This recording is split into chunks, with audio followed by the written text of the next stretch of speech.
Culture is one of those things that a lot of people talk about and we say it's important, but it's really difficult to define. And even how do you build it? Today's guest, Hugo Neveu, is what founder of a mortgage brokerage called Mortgage Consortium based out of Quebec. They've gone to a billion in 3 years, which is really, really quick. And I have a fantastic conversation with Hugo. I met him at a conference and I knew I liked him when I met him, but the more I chatted with him, the more I enjoyed our discussion. And a couple of things that we talk about is he shares some great ideas I hadn't heard of before. And I've talked to a lot of people about this stuff on how to build a great culture, why selecting the right brokers matter, and how his brokers take an active role and participation in how the brokerage goes and planning events. It's a fantastic conversation. And whether you have three people working for you or 300, culture, it matters. And if you get the culture piece right, it's sort of like the glue that holds everything to work. And so I really like this conversation. Hey, I'm Scott Beckford. This is the I Love Mortgage Brokering podcast. We produce every week an interview for you with top mortgage brokers, just sharing ideas, strategies, tactics. And sometimes like today, it's all about the culture. And I absolutely love this discussion I had with Hugo. Before we jump into this episode, I want to give a shout out to our sponsor that we work with, Ownwell. Ownwell is this really fantastic tool that lets Canadian home buyers monitor their home equity and buying power. Think of it like how you track your stocks, but for your home. And I can tell you the mortgage brokers that have started to use this thing that have absolutely loved it. It's very similar to Home IQ and HomeBot in the US. It's now for Canadians though. So that's awesome. You can check them out at ownwell.ca/Scott. Check that out and check out this conversation with Hugo. Hey, Hugo, welcome to the show. Thanks for having me, Scott. Hey, man. So tell me a little bit about yourself and how you got in the mortgage biz. That's quite interesting. I was actually a financial advisor. I was working with life insurance and I was working in wealth management too. 2007, just started from scratch, nothing in front of me. But I was having a specific deal with, I don't know if you know that much, but buytheowner.com. That was a huge thing in Quebec. Which was called Is that like listing your own home yourself, sort of like Property Guys or whatever? Exactly. But remember where I'm talking about 2007.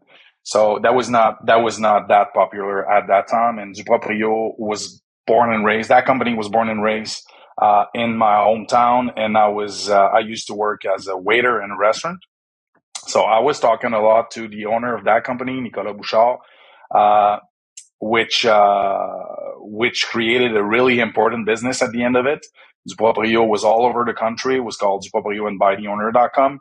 And at that time in 2007, funny fact, I was doing a financial services advertisement online, which is quite not that special if we're talking about it today.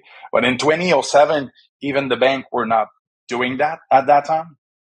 So I was kind of the first to do that, and I was sponsoring the calculator on that website, and that website probably in 2008 or 2009 even have more reach than the Remax website at that time in Quebec.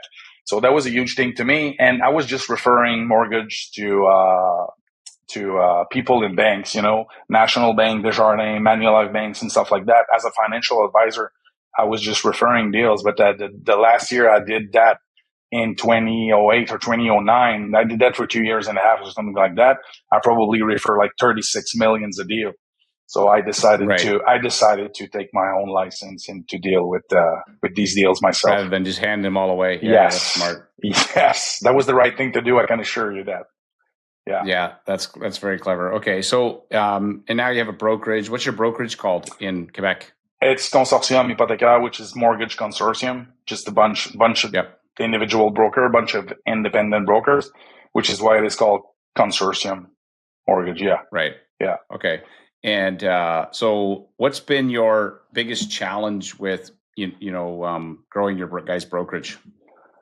The biggest challenge is for sure keeping the culture alive, keeping everyone likes to have that family type of brokerage.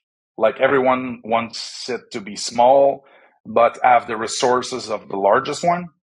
So everyone needs a lot of stuff, technologies and different type of things, but everyone wants to keep it small at the same time. So keeping the culture alive and keeping that family structure is quite the challenge we're facing. 100%, that's the more challenging stuff we're facing right now. Yeah. How do you define culture? Because I think it's one of these words that can mean different things to different people. Yeah. Right. It's sort of so how do you define it? I really think there's a lot of different type of mortgage broker in the industry. Like there's the people who wants to create a team and to be the team leader and to just get deals out of a real estate agent and to refer it to their employees mortgage broker. There's probably the type of mortgage brokers who like to work in their basement alone by themselves, just doing their own stuff. There's people who likes just to party a lot more than they like to work. And there's people who likes to share with others and to share ideas, challenges, and that kind of stuff. And that's really the type of brokers we were looking for. The one that wants to share and to be fully dedicated. No part-time brokers, just fully dedicated people to help each other and to make sure we're really offering the best we can to the clients. So I'm talking about, and the fact is, I'm talking about like weekly meeting, a lot of events, a lot of sharing and talking about it, mortgage, being present, camera open on each and every single meeting. That kind of brokers we were looking at. So that type of culture is difficult to keep for sure, because there's always high volume producer who wants to join your firm, but that doesn't fit with that type of culture. So you got to learn to say no to if they're not kind collaborative. of, Yeah. So basically, there's three that I see. There's basement dwellers. You said the party animals, and then the collaborative. You're looking for the collaborative ones. Yeah, there's probably many other types. We know. I know. But that's good. That's a good way to categorize them. You know, like, hey, the guy who just like leave me alone. I want to just do mortgages. There's the guy or girl that just wants to. It's just a means to an end. And then there's the people that are wanting to collaborate. Yeah. So culture is something I've been thinking a lot about lately with our brokerage, and I'm trying to because culture can happen by accident or by design. So how do you design a culture in a direction? So I'm curious about what kind of things you do that has helped. Yeah. We like, I think brokers need to feel it. Like BRX is a mortgage brokerage, like renowned name now. Everyone in the industry knows probably BRX, because you created that brand and you did some marketing stuff around that brand. I've seen shoes with that brand at the last MPC event, which that was crazy. Yeah, that was awesome for sure. So you got to create stuff that people are feeling like they're part of it for sure. Like we're creating a lot of caps. We've talked about our logos and stuff like that in the past. We're trying to get people to feel like they are in a family. But honestly, weekly meeting, open camera, the guy or the person who's taking care of animation in these meetings is always taking care that everyone is participating or everyone is listening. If you pick up your phone over a Zoom call, even if we're 70, you'll be cut off instantly. Like everyone is asked to share, everyone's opinion's important. And when I'm saying everyone, we're not focused on volume. We're focusing on people who share. So we just had one example of that. We just had our kickoff meeting and we gave a lot of trophies, and there were more trophies about efficiency and sharing and personality trophies than there were on volume for sure. I think we gave out like 21 or 23 different trophies, and there were only 5 about volume. The rest of it was all about personality, being someone who share, being an ambassador of the branch or an ambassador of the values and stuff like that. So it's all about recognition, about letting people talk, about asking questions to them. Culture is difficult. It's difficult to define for sure. But how to create good culture, I think it's on a daily basis on small stuff we do like each and every single day, I guess. Right. Yeah, that's cool. And I like that you have the efficiency awards. That's just something I thought about actually. I may have to copy that. So I like that. You want to know how we deal with that? We're picking up the 5 or 6 best lenders we had over the last year, like the on a volume basis. We're picking up the 5 or 6 biggest one we have, and we're asking them who got the best efficiency ratio with a certain amount of volume, like minimum volume. Yeah, like a minimum. If you only sent one deal, well, that's like you got to send enough volume. So minimum number of files. Who got the best efficiency ratio? Done deal. You got your trip fully paid. We're going on a vacation together on a business trip, 3 full days of meetings and stuff. That is freaking Hugo. I love that, buddy. And I also we also have a culture award as well that we've done, where we're looking for people and we get people. Ours is nominated, but yeah, that's cool. Okay, so that's one way to do it. So these weekly meetings. I like that you have people attend. I like that cameras on. We encourage it, but we don't kick people out. So.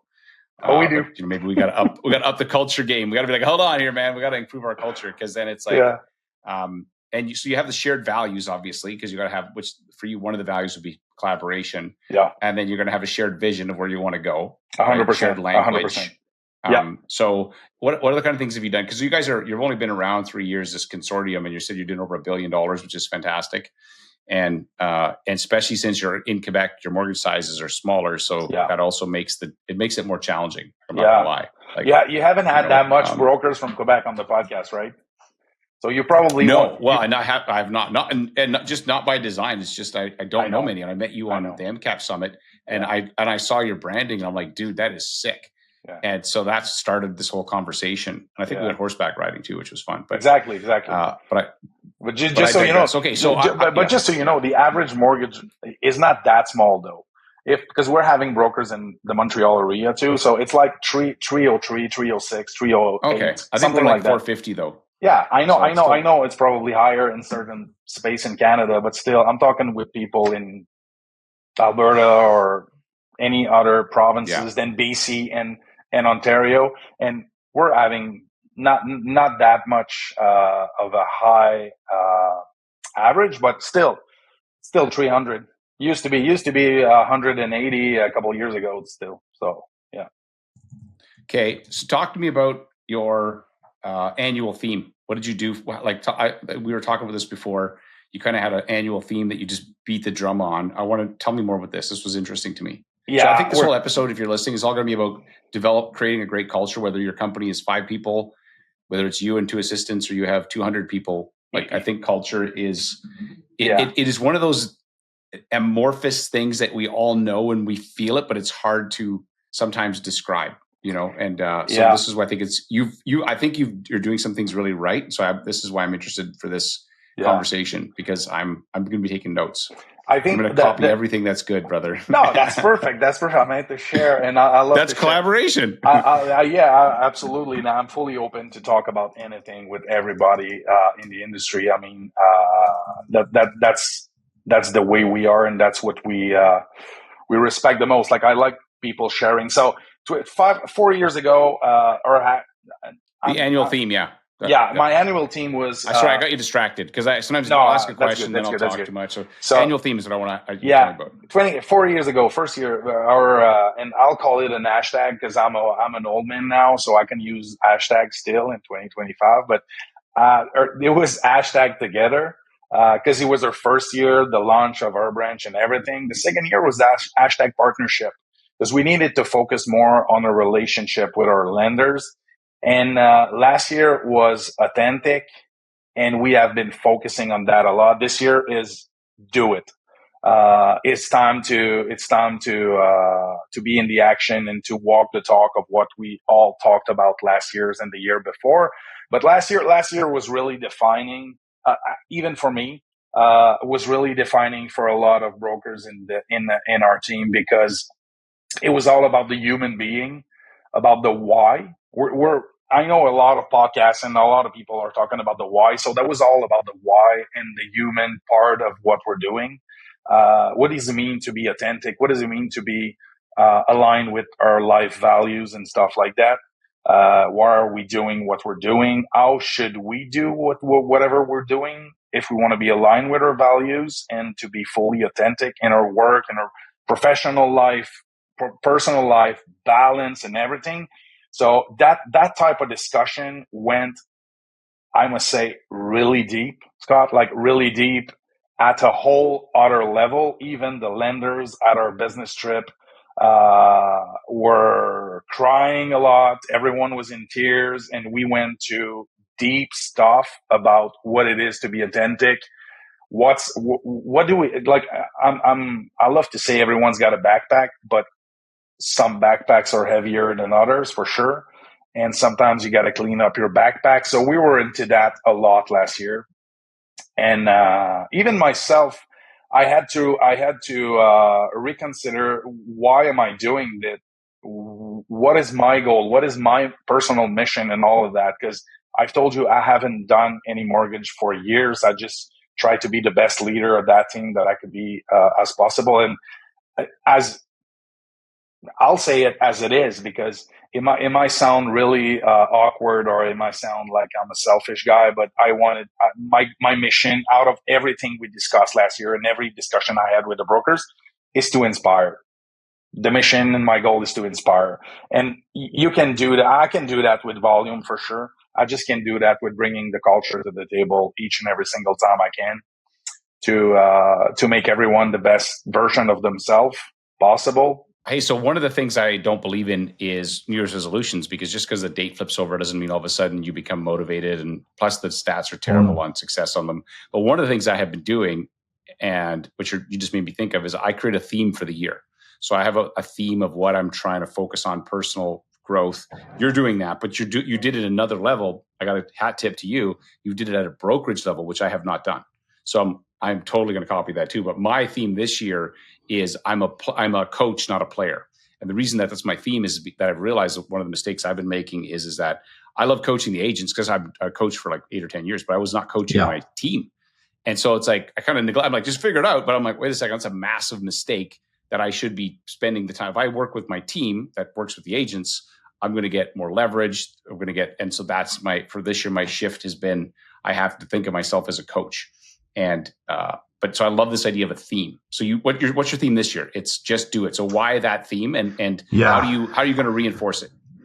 Yeah, we've been discussing the 2025, 2026 opportunity that we're going to be facing in the mortgage space, right? There's a lot of renewal coming up. There's a lot of mortgage that will be at the end of their term in the next couple of months and years. And we've been preparing a lot of things over the last couple of years, like talking about the human part of it earlier, but also talking about the application we need, the technology we need. We've been focusing on having all of the tools required to face a lot of volume, larger type of volumes and everything. But at the end of the day, we've been discussing a whole bunch of ideas over the last couple of years. I mean, as a brokerage, but in the industry too, right?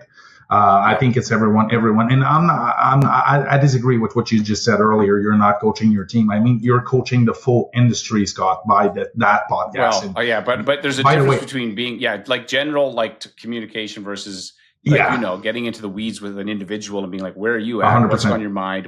And that I was not doing. So that is something it was a shift I realized. And then the other mindset shift I had is that I used to believe meetings were mostly a waste of time. I was like, how do I get out of this? Instead, my mindset now is meetings are where you multiply effort. Like if I meet with one of my key team members and they go out and they got 40 hours to have an impact, I'm like, that's a 40x return versus bad mindset. I was thinking, I got to spend an hour on this. And like, that's just the wrong thing. So that's me trying to grow as a leader, because I definitely did not think properly starting out. But talking about it, you ask, how will you do it? What are you going to be doing to ask the people to do it actually, to be the best version of themselves, or to act or to live in the action this year? And part of your answer to my previous question is that it's really hard to be one-on-one with each and every single broker, for sure. It's really hard to be one-on-one with them on a daily basis, weekly basis, monthly basis, or whatever kind of discussion you wanted to have. But what is really easy is to ask questions, which are deep questions on a personal and professional level, but asking a lot of questions about what makes you not do it.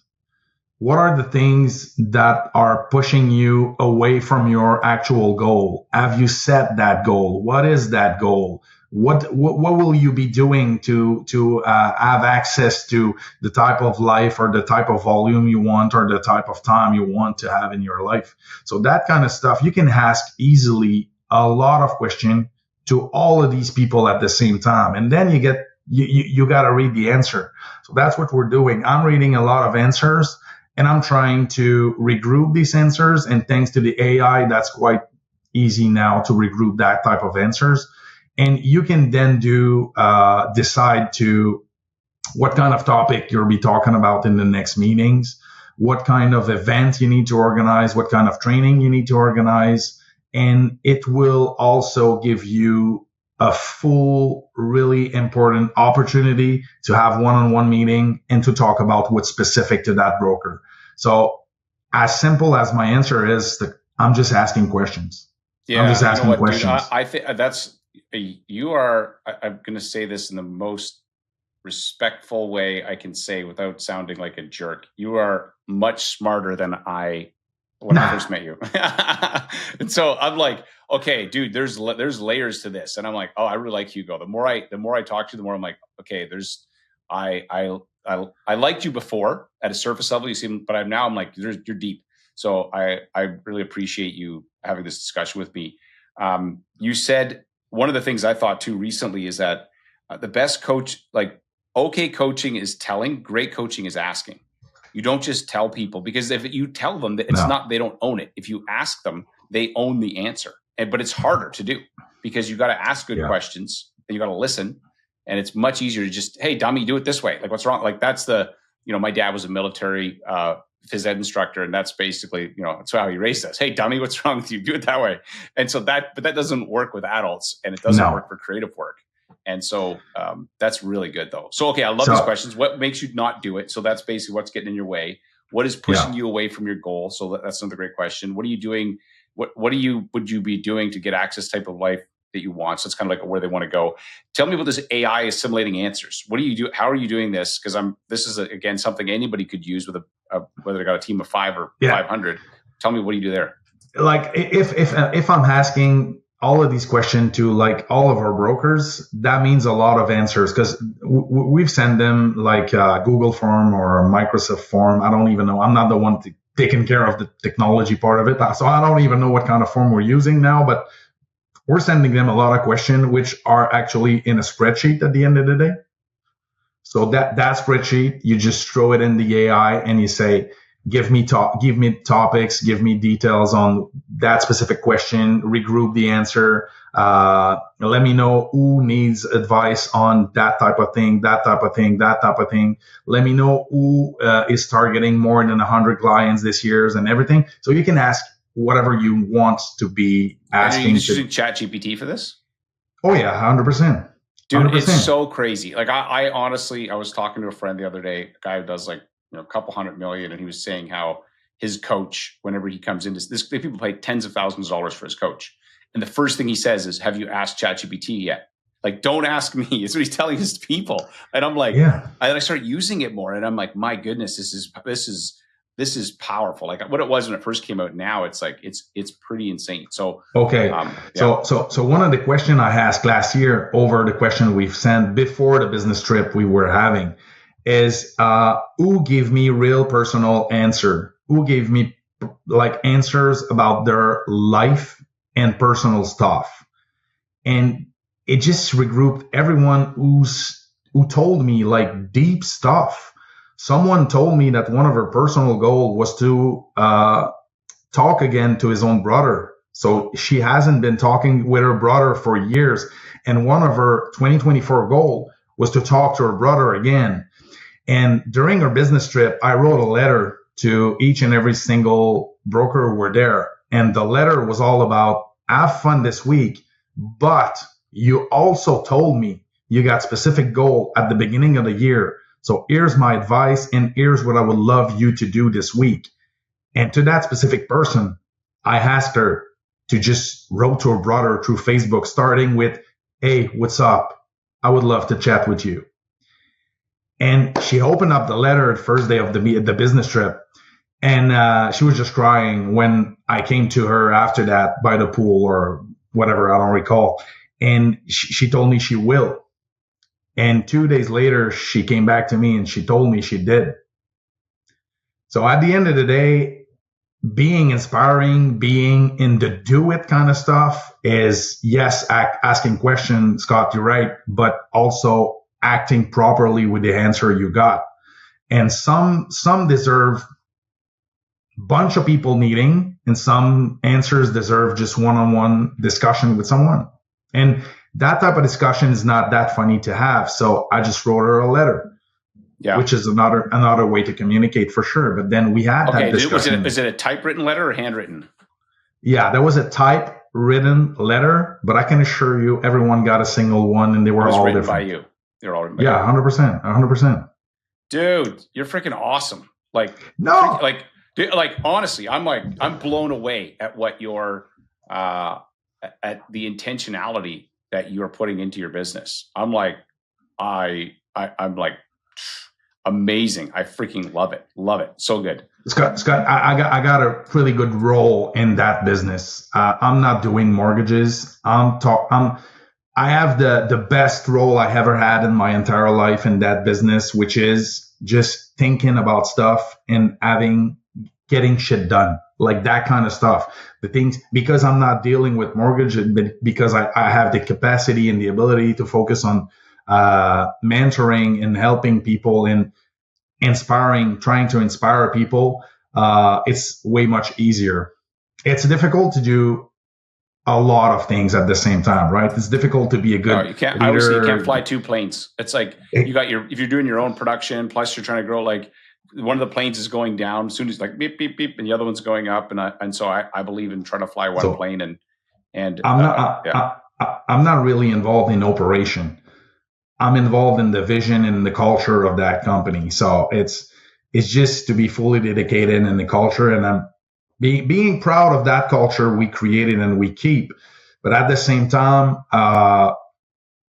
it's another challenge. It's just different. But I'm just doing stuff. You're doing different stuff. You're doing awesome with that podcast. I don't do that. It's just let's chat more with each other and dude, we're gonna chat more often. This has been I really enjoyed that conversation with you because I have been thinking more about I understand marketing and I understand getting people excited, but culture is not something I've actually spent not intentionality on it. It's happened by accident, but that's there's some great quotes on culture. Peter Drucker says, "Culture eats strategy for breakfast." You've probably heard that before, right? And it's this idea that the culture actually is the most important thing. You're going to have the best strategy, but the culture is really the sum total of the people, their values, their vision, and their actions. And that is going to win always over whatever strategy you cook up in a boardroom. You got to walk the talk at the same time. And this year our team is do it, right? So I needed to show up to everyone that I can do it too. And I want to at least give you one other idea that you've used for building a great culture with your company. That give me some other thing that you guys have done. So I love some of these things you've been talking about. Yeah, the event we created, we got everyone involved. I think it's really important. There's a lot of comedy in the mortgage too, in the mortgage brokerage. There's comedy while the brokers are having the right to say whatever they want to say. They have the words. Most of the comedy, I'm not part of it. JF, my partner, is most of them, but not all of them. So we really try to have events and stuff created by the brokers. And our business trip, our annual business trip is something that is really important for sure. We're spending a full week with 3 full day of business session, exchanging with everyone. And, we're not part of this. That business trip is created by the brokers inside of our brokerage. And we also have, an administration council. Am I saying it right? Yeah, administration council, which is actually 8 different brokers from the firm, small one, large one, team leaders. We've got all the specs of the mortgage brokers we're having in the full firm on our administration council, 5 to 6 meetings a year. every single important decision, teams and everything we're trying to achieve as a whole is discussed through that administration console. So that culture is also being built by the brokers inside, not just by the people who are owners of the company. That these are not shareholders' decision; these are brokers' decision at the end of the day. And most of the time we're aligned, but sometimes, man, I was on the wrong path. I was on the wrong side of something, and they just told me, and we got back on the right path. So that's really important for the culture, for sure. Having people involved. Dude, I freaking love what you're doing. Love it. Like the more we talk about it, I get more excited the more I think about it. So I love that. So you got this council as well. So I'm just gonna do a quick recap. Yeah. So you do these weekly meetings with video on. You want people to lean in and share. You come up with an annual theme where you're like, hey guys, this is our theme as a group, and we're going to try to focus on that. Whether it was, you said one of them was partnerships and you're trying to improve efficiency. Another one was this year's Just Do It, which is take action. You do these broker events every year, 3 days where you work on the business, but those are designed or partially designed by your brokers that show up. Yeah. You write them letters individually to each of them. You take feedback from them, run it through AI to simulate it. Don't push too much pressure on me. I wrote them a letter last year. Don't put pressure that I have to write them a letter this year. More letters. I'm like, oh my God. I'm like, I have much work to do on this area. And so I just think this is awesome. And then what are the things I was going to ask you about? Yeah. And then getting into the personal, human side of it, which is, hey, you need to have that conversation with your brother that you haven't. Has she been able to connect with her brother? Oh, yeah. Yeah. Oh, yeah, she did. Sometimes you just need to light it up. You just need to light it up, and they do the rest. But just have them thinking. Ask them question. By the way, they don't like when we ask that much question. They like the result, and they get the result probably weeks or months later. But we just did a bunch of questions last October during a 3-day session meeting we were having, and at some point, people were like, man, you're asking way too much question. And I'm like, we need these answers. If you want us to help you, we need these answers.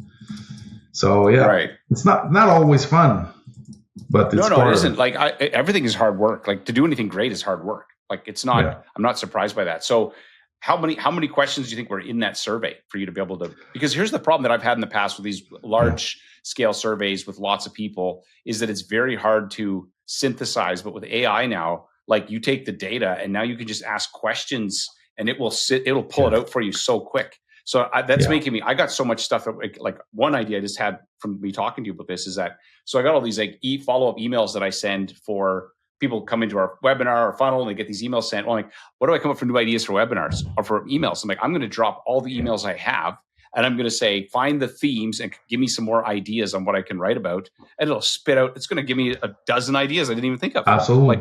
Absolutely. And so, but that's a use of AI that you take your information and put it in there. And then like, so what I see you're getting me excited. I forgot like, what was my question? Just small advice on AI. Yeah. And that's a funny part. When I'm saying buy the brokers, the business trip 2 years ago, one broker, which is not geek at all, not tech at all, not at all. She's not geek or tech at all. That was a joke. She just came to us saying at the business trip in Cancun, I want to be talking about ChatGPT. And I'm talking about 2.5 years ago. So that was not like mainstream like it is today. And I was like, will you really be able to talk about it?